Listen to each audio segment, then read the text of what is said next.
The broadcast is now starting. All attendees are in listen-only mode. Good morning, everyone, and welcome to today's YouTube live stream with Learning Blueprint hosted by Iris Reading. My name is Cynthia, your instructor for today. Thank you for joining us. I appreciate the support. We appreciate the support here at Iris Reading.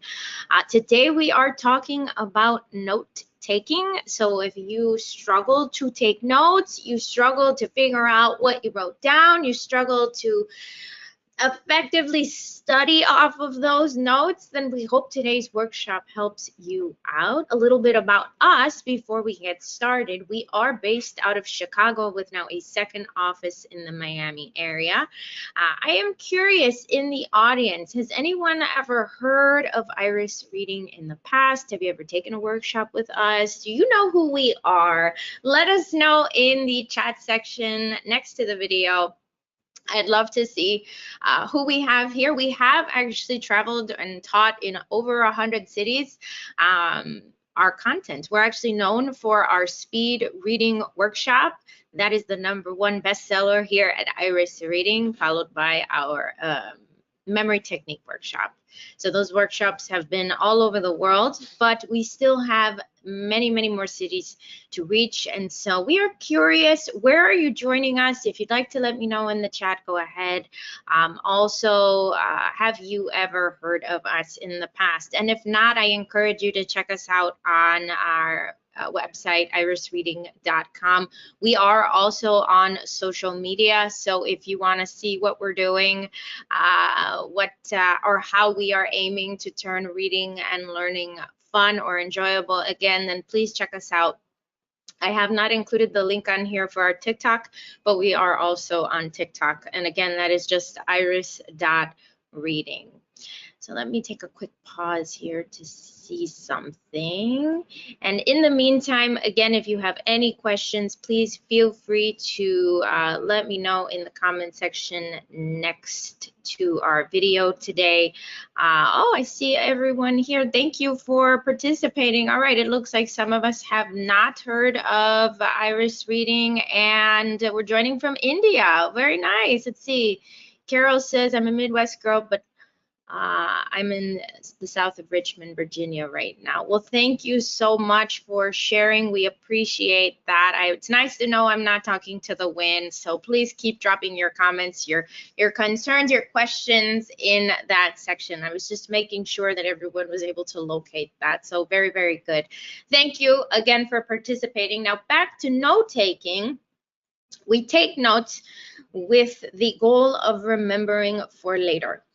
And so if we're having a hard time even deciphering our notes, then we have a bit of a problem, right? And I am a student right now, so this isn't like we are saying that you should do this because we did it once upon a time and are no longer practicing what we preach. We all consider ourselves lifelong learners here at Iris Reading. Some of us are also still in school. And so I am going after a PhD in educational psychology. How we read and how we learn best is very, very important to me. I was one of those students that felt like I didn't necessarily fit the mold of your standard student in the public school system, and that obviously was reflected in my grades.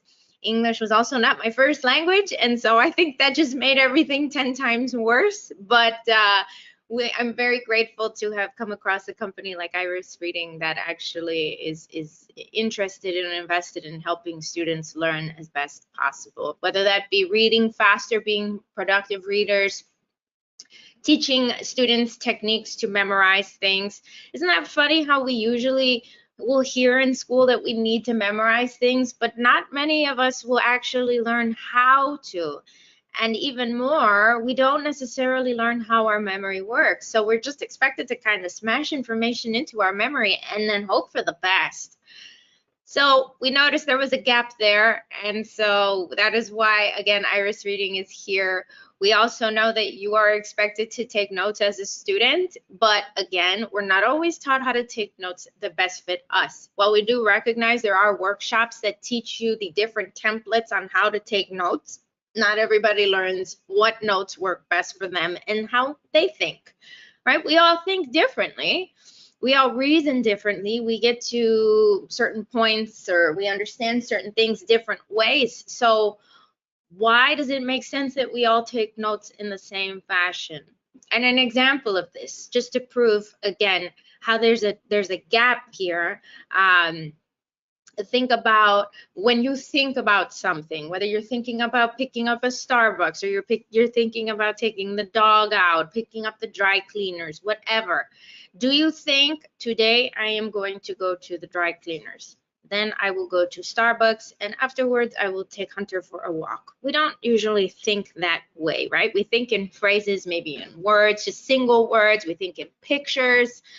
So if that's how most of us think, there really isn't a reason for us to take notes in full sentences. That isn't going to help you remember. Again, remember, the goal of note taking is to help you remember. So how can we take these notes so that they stay in our memory for longer? What we'll cover today, different note-taking methods.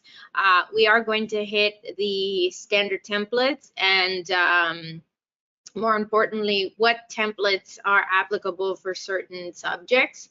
We'll also talk about the read and recall exercise. So what happens when you are, and this was one of my least favorite tasks or assignments when in high school, where I would be given a passage to read and then I would have to annotate. I hated that with all my heart because I had no idea what I was looking for, right? But read and recall is great for this.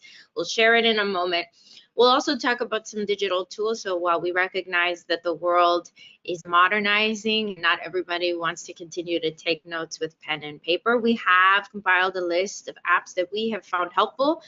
They are tested by the staff here at Iris Reading, and we do actually use these on a daily basis. So we'll share those as well. And our final point, when to review your notes. It's not just a matter of taking pretty notes or nice notes or even accurate notes. You have to also think about how often you are reviewing your notes. It's unfortunate that osmosis does not work when we sleep. If we sleep on our notebook, obviously the information will not just magically make it into our brain. So we do have to think about how often we are reviewing this. And for some of us, it'll look different than others. But one thing I think we can all agree with is that there is a struggle to figure out what works best for you. So we'll talk about a mathematical approach that we have found to be helpful in this area. Now, when we're talking about memory, we're talking specifically about repetition. We're talking about the more you do something, the higher and the longer the chances are of that staying in your memory, right? That's not foreign to us. However, again, the gap we have recently found with this whole, I don't want to call it a theory, but with this idea of repeating something over and over, is that a lot of people don't necessarily understand what that means. Okay, so when we say you need to do something, or this is even something that you may have heard, practice makes perfect, right? The more you do something, the longer it stays in your memory. So how do we apply that to note taking? And a lot of times students have shared with us that their version of repetition is reading the same notes or the same passage 10, 15, 20, 25 times. And that is how they keep the information fresh in their memories. Okay, but the problem with this, it's actually seen to be a form of passive review. So the constant looking at or reading the same thing over and over, or writing the same thing over and over, it doesn't really take that much thought to do. Which means that while yes, in theory it is repetition, it's considered to be rote repetition, spelled R-O-T-E. And what that means is it's not necessarily going to stick in your memory. Now, a perfect example of this, I don't know how many are joining from the US. I haven't checked. If you'd like to share, even if you're not joining from the US, you might have seen this. If you go on YouTube and you check out videos of individuals that have failed at singing the Star-Spangled Banner at sporting events. Now, I'm not going to name any celebrities that I'm thinking of, but you might be thinking of someone, right? And we might be thinking about the same person in front of thousands of people at a very important sporting event. They're singing this, and all of a sudden, what happens? They forget the words to the song.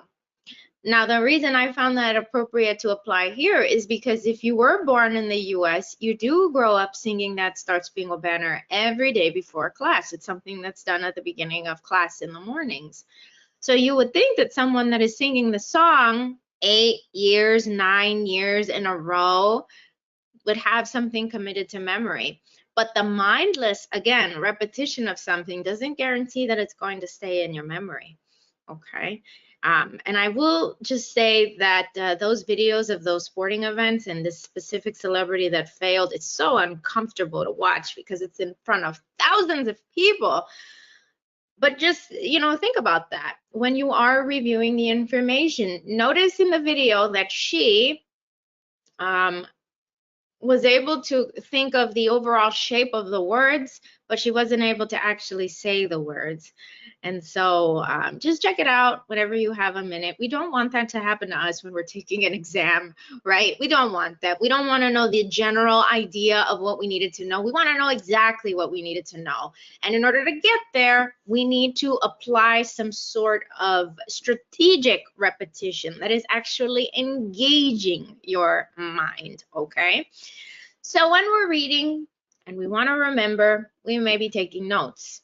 Now, I want to quickly share our IRIS method because we do have a 4-step process to better reading and learning. And before I get into that, I just want to quickly check the chat section. Thank you, Rikia77. I am just checking. I don't unfortunately have 2 screens, so I'm just toggling back and forth between my slides and the video. So thank you so much. Now, we have a 4-step process to better reading and learning, okay? And we made it easy because it is an acronym based off of our company name. So the I is for inspecting, the R is for reading.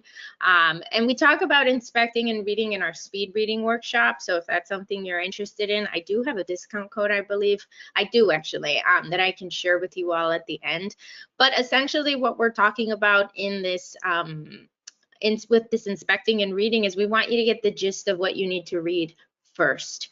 Now, if you are anything like me, if you just start reading something from beginning to end, at some point you may start to get distracted, not necessarily because the content isn't engaging or it's not interesting, but maybe just because we're like, wow, this is a really long chapter. How many more pages are left in the chapter?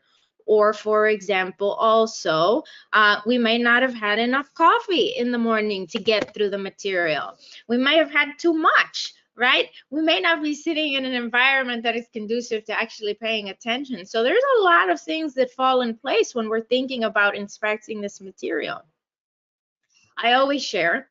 I grew up on the island of Puerto Rico. I don't know if anyone's ever been there, but I grew up on the half of the island. Most people will think of San Juan, right? The touristical area. I grew up on the other side where there is power outages all of the time. There's very little running water. We lived in the mountains. I always say we lived in the jungle, right? And I loved that area of Puerto Rico. I actually prefer it over the touristy side. But I share because as children, it can get very, very hot in Puerto Rico, very, very humid, like 100 degrees with 100-degree humidity. It's like a literal sauna. And so one of the only things we could do without power, right? We couldn't necessarily get on Wi-Fi. So one of the things that we would do is we would just go outside and we would swim. And there are many, many streams, many rivers, little ponds next to the house where I grew up. But very quickly you learn in Puerto Rico that you can't just jump into whatever little body of water you find. There are things that are living in those ponds, right? Whether they will, you got to make sure that they don't snap at you or electrocute you, right? So you have to inspect. And so we got very good at that, obviously, after learning the hard way, that you don't just jump in without first inspecting to make sure everything is good to go. So I apply that here with reading, because we don't know what we're going to find when we're going to read something. It may be the first time we read that. So we need to inspect first. And then we decide, okay, am I going to read this or not? Is this applicable to the coursework or not? Is this applicable to my degree or not? Does this even matter? That is when you can decide. Okay, as I shared, I'm also a student, and my teacher will send over just 1,000,001 things over the weekend that he considers to be important. But obviously, after inspecting, I have noticed most of the time they have nothing to do with my classwork, so I just push it to the side. All right, so that is inspect and read. Then we want to move on to the next step. After you have read, take a pause, think about what you read, ask questions on the subject. Okay, what does this have to do with anything? Why did my teacher make me read this? I know they seem like rather sarcastic questions, but the truth is that you can't answer them, then you shouldn't move on to the final step, which is memorizing something, memorizing the material. Now, that is the final step, because obviously we don't want you to try to memorize something you don't understand.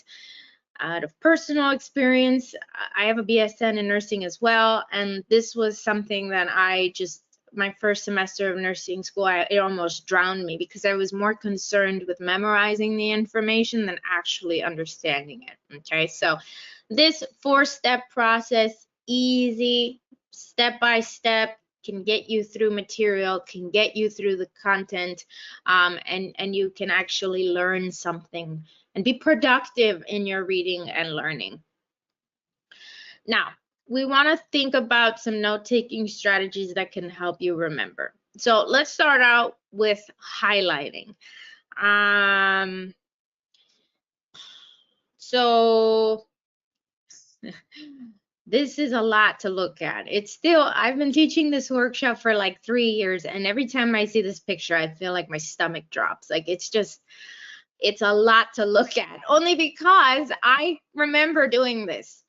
And I'm curious, has anyone in the audience done something like this? Do you feel like this is something that is helpful, would be helpful when you are reading through a chapter, right? And so before we get into that, quickly just checking, toggling back and forth here. Very good. Okay, no questions. Before we get into that, we're going to talk first about the highlighting and underlining, what the best practices are. So researchers have shared that when individuals read and highlight at the same time, they are seen to be passively learning, which pretty much means you're not paying as much attention as you think you are.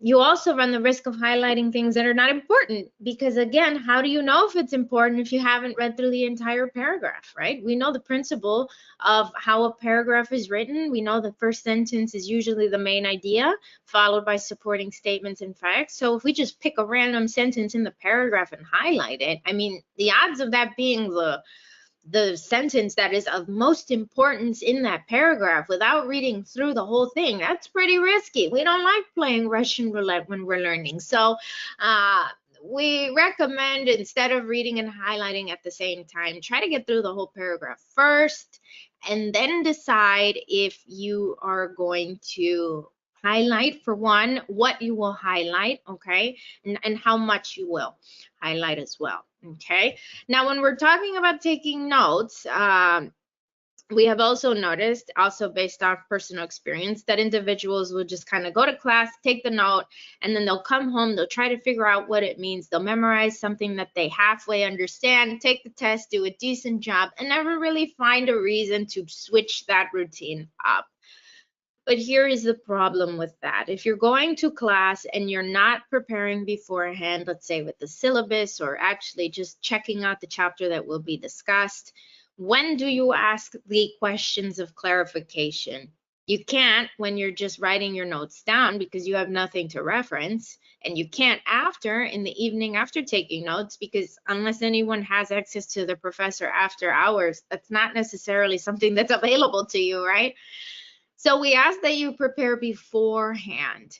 If you do have access to the syllabus, check out the syllabus. What will be discussed? What chapter will be discussed? Can you inspect, as we just mentioned earlier, can you inspect that chapter that will be discussed? What vocabulary words are there? Can you see how they're used in a sentence? What tables, right? What pictures are there? The descriptive sentence, how long is it? What does the conclusion say? All of that we're looking for before we actually jump into the material itself, okay? And so we want you to inspect before you take notes. We want to make sure that you are not completely confused, right, when we are taking these notes. Now, we have in the past had individuals ask us what is better, either handwriting your notes or typing your notes out. And that depends completely on you, how you think best. Let's see here. It looks like I have a question coming in. Let's see. Okay, so we also want to think about one more thing. So when you're typing your notes, that doesn't really take a lot of thought, right? You're pretty much able to keep up with whoever's talking, no problem. But when you're handwriting your notes, you have to think, you have to pause and say, what did they say? And then you're able to write it down. It's not as automatic. So we want you, again, to just think about that if your goal is to remember something for longer. Okay, now if you're just taking notes for fun, and you're not necessarily concerned with keeping the information in your memory, then typing your notes makes more sense. But again, if you're looking to keep it in your memory, maybe switching over to handwriting your notes, that may work a little better, okay? But also we need to consider how we're writing these notes out if we are going to write our notes out pen and paper. And this field, I always feel like it's going to give me hives. It's the worst thing, right? Because this is very messy, it's confusing, it's stressful, it's giving me anxiety. So let's think about some different templates that we can use to take our notes. Obviously, we are maybe, I would imagine, aware of the what do we call the outline method. This is something that we can use when we are taking our notes. You keep your notes nice and brief, concise. You're not writing too much, you're only getting the key points. We like sketch notes because again, we think in pictures, most of us, so why not take notes in picture format, right? And we've got the headings here. Give it a go. I know that we've had a lot of people that try to resist. They're like, no, I'm not going to. But just think about how you think. Do you think in words always? Do you always see words in your mind, or do you see pictures, right? Mind mapping is one of my favorite ways to take notes because it imitates, or it looks like, a thought process, right? We're not able to necessarily understand something automatically. We do, however, have to kind of work through that to fully understand whatever it is we're hearing or we're learning. And so mind mapping is a good 2-for-1 special, I like to call, because again, you're working from one detail to another to that central point. If you are looking to take a mind map, xmind.net is a great way to take mind map notes on your computer. You do have to download this, but it is free. I prefer MindMeister only because, for one, I didn't want to download anything, and also I just like the colors. They're a little more modern, and also you can search through other people's mind maps. So if you are maybe missing something, you're not understanding how one thing connects to another, you can search with keywords other people's mind maps, and you just may find the missing link. So that's something to keep in mind as well. Now, monetary notes were something that the founder and CEO of Iris Reading actually created. And though he claims to not be a spreadsheet wizard, I think he is secretly. But anyway, monetary notes uses spreadsheets. So if you notice, you've got your rating, the page number, and the chapter itself. So 100 is an example of a note that is most important, 50 is an example of a note that is important, and 20 is an example of a note that is important, but it's least important. So throughout the semester, throughout the year, you are taking your note based on rating, and you're writing the note out itself. So when it's time for final exam, while the whole world is freaking out because we don't have always an access to a syllabus, you don't have to worry about it because you have written your notes out throughout the semester in this fashion. And if you know how spreadsheets work, you can arrange the columns from ascending to descending or descending to ascending, meaning that all your hundreds can be at the top, 50s in the middle, and 20s at the bottom. So you're good to go. No stress here, right? That is tapping into the digital forms of taking notes. Now, we also really like Evernote for one specific reason. Well, there are actually many, but my favorite is the fact that everything you type out on your computer will automatically synchronize to your phone if you have the application. Okay, so as a commuter to the city of Chicago, I live in the outer limits of Chicago, so I would commute in and out of the city, and so I would never ever think about taking out my laptop, right, on the train or on the bus in Chicago. But if I had the app on my phone, whatever I would write in class on my computer would sync on my phone, and that hour commute, instead of playing Candy Crush, I was, reviewing the information on my cell phone. Now let's move on to the next portion, which was a note-taking method that can help us concentrate, right? Or a note-taking exercise that can help us concentrate. And that is the read and recall exercise. So what you do is you take a note after reading a section or a paragraph. So it's like an accountability partner type of thing because you are forcing yourself to pay attention. If you don't pay attention, you're not going to have anything to write down and you're going to have to go back to the top. And we don't want to do that. We don't want to work double. So at the end of each section, you are writing a note down, okay? Let's actually try this out. We'll try it out twice with Bill Bryson's book, A Really Short History of Nearly Everything. I will disable my webcam while we do this. What we'll do is we'll read, and unfortunately, because I have to keep the presentation under 45 minutes today, I will time you, but when you do this, it's important to note that you don't have to time it, okay? So what we're going to do, we're going to read for a minute, and then if you want to drop your comment or your note into the chat, you are more than welcome to do that. So what we'll do, we'll read for 1 minute. At the end of each paragraph, just drop in your little summary of that paragraph, okay? No pressure, you don't have to if you don't want to, but if you want to, if you want to engage, you want to actually try this out, that's totally cool too, okay? So we'll start out with chapter 1, How to Build a Universe. Here we go, everyone, 1 minute. Ready, set, go.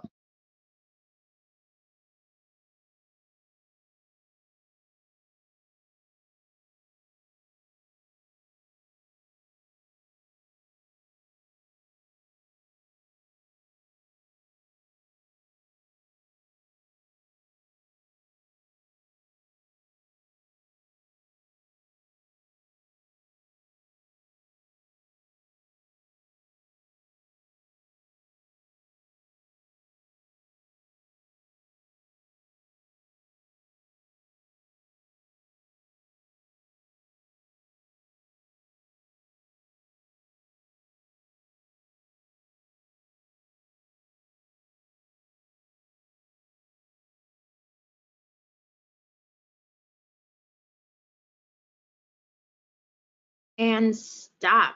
All right, so if you were able to drop your note in the chat, thank you very much. If you wanted to write it on a scrap piece of paper, you could do that as well.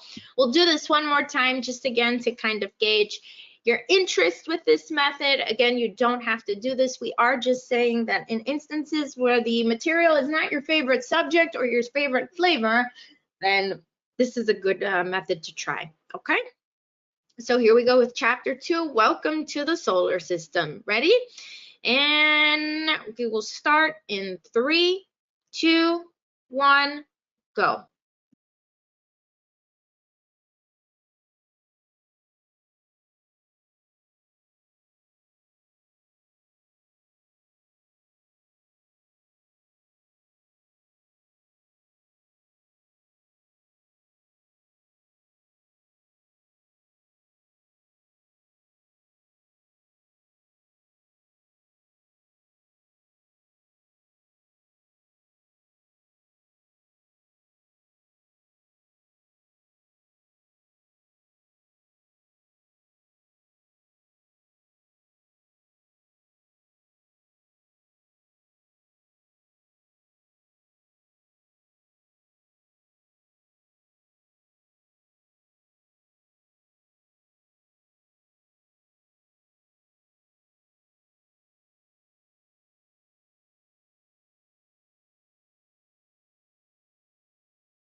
and stop. So that was the second, I guess you can say, run through. Let me know what you think about this read and recall exercise. Again, it's just a tool to have in your back pocket when learning gets tough, right? Or when you're reading something and you're like, I can't stand this. And we all have those subjects, right? Now, our final point that we'll discuss today is the science behind why we forget things. If I were to ask you, how quickly do you forget? Most people will say, we have found, oh, I have terrible memory. I have a terrible, terrible memory, okay? Let me just check something really quickly here.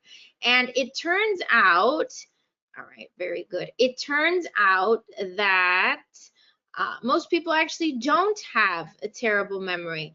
However, what happens is because we are so hyperstimulated with electronics and whatnot, it can be very hard to know when you are paying attention. Your brain thinks that it's paying attention sometimes when in reality it isn't.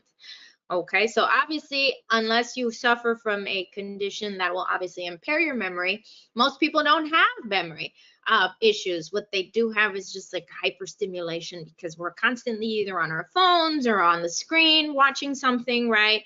There is such a thing as the forgetting curve, however, that we want to bring up. So psychologists brought out that as soon as you learn something, you will start to forget it almost immediately. Okay, it will start to disappear. So if that is the case, then when should you review your notes? We have found a mathematical approach to memory that has worked for many individuals called the Fibonacci sequence. And you don't have to worry about memorizing the Fibonacci sequence. All you need to worry about is remembering the following, that 1 + 1 is 2. That's your formula, okay? Because then, look, 1 + 1 is 2, 1 + 2 is 3, 2 + 3 is 5, 3 + 5 is 8, right? And that is the Fibonacci sequence. So how do we apply this when reviewing information? Well, you use it as a spacer. So let's say, for example, you learn something at noon. If you review it 1 hour later, then 2 hours later, 3, 5, 8, 13 hours later, okay, that is a good spacing for reviewing the information. But maybe you don't want to do it on an hourly basis. You want to do it on a daily basis. You want to do it on a monthly basis. You can also do it on a minute-by-minute basis, meaning you review something 12, then again at 12:01, 12:03, 12:06, right? 5 minutes later, 8, 13 minutes later, okay? Now, keep in mind also that if we combine something called spaced repetition and retrieval practice, so retrieval practice is pulling information from your memory, even if you know it, it's important to review things we know as well. So we want to make sure that we are first spacing our review periods out, but we are also actually pulling things from our memory that we know well, and then we put it back. You've probably heard of the saying, if you don't use it, you lose it. Well, that applies here as well, okay? So just because you think you know something really well, it doesn't mean that it's actually safe in your memory. And that is one of the reasons why we love, love, love Quizlet. Amongst the many beautiful features that it has, it's modern, it's bright, it has super, super, super quantities of information on there. But the one thing that we appreciate the most is this corner over here called game-based learning. And so what happens is that Quizlet has a section where you can essentially play games. And we bring this out because researchers have shared that when you approach your reviewing of notes with a, I guess you can say, playful disposition, or you're excited to actually review the information, you're seen to do better than those that are miserable and hate it, right? If you approach it with a not that great attitude, your outcomes will probably be not that great as well. So if turning the review of your notes into a game is something that is, you know, enjoyable, then Quizlet is great for that. If you don't like any of the games that they have on there, you could always create your own game as well. Okay, so give it a go if you've never heard of Quizlet. It's a great app to use. Now with that, we are wrapping up today's presentation. So thank you all for coming. I did mention that I have a discount code for you. So if you are looking to maybe take an advanced version of today's class, maybe you want to check out that speed reading workshop that we mentioned, I have that 30% off code on there with the code BookLovers, all lowercase. Now, if you want a copy of the slides, you you have any questions about the presentation, anything like that, you're more than welcome to send me a message at cynthia@irisreading.com. Send me an email. Thank you all once again for coming. I hope you have a good rest of your day, and I hope to see you in a future session. Thank you. Bye.